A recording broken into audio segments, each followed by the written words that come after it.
you're going to create a template for your final project, and in that you're going to include all of the changing the properties and custom animations and all kinds of fun things in there. So you go to Start, you open up PowerPoint, and you have the basics of a brand new template. You're not going to do it on your slides, you're going to do it actually in your view under Slide Master, just like you learned for when you were doing a regular template. You're going to change all of your background colors and change text color, etc. The first thing, however, I would do is go to the Office button, come down to Prepare, click on Properties, and change your properties. Make sure your name is in the author position.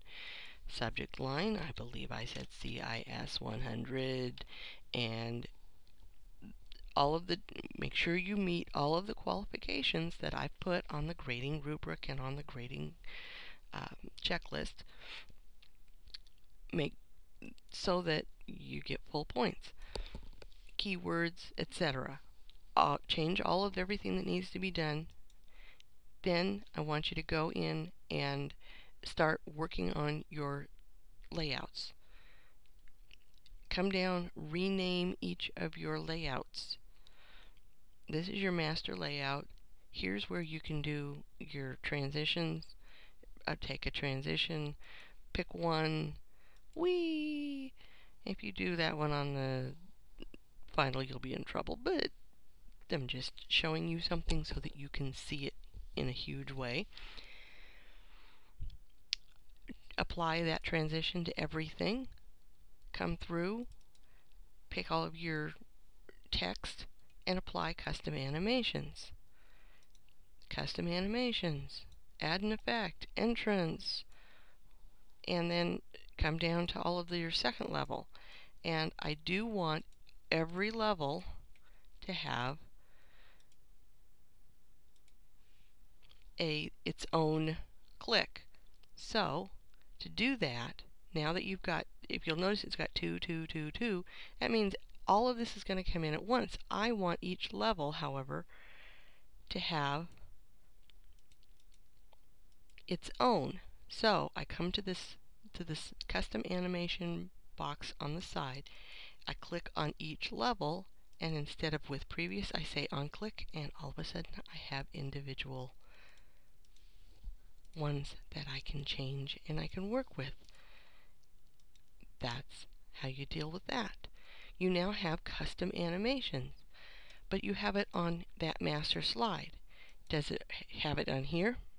Well, it's got the master title, but does it have it here? You have to still work with all of your different layouts and come through and pick out all of your different animations for all the different texts and all the different layouts. If you're not going to need a layout, remove it. Right click, delete the layout, but do that after you're all done and you've figured out everything you do need and you don't need. I don't care if you have extra layouts. Now, but I do want you to make sure you rename your layouts. So this is comparison, and that makes sense. But when you come down and you're doing this one, you can rename it poster. Okay? And you can come down and whichever one you want, you can do. Now, for the billboard, I would take something like this one, where it's blank. And I would rename this one billboard, because how many billboards do you see out there that are vertical? They're usually horizontal. So rename it. You now have billboard. That is simply how you create a billboard and a poster in the same layout. Now, you also need to make sure you have a separate set of layouts between kiosk and user, which is the user-driven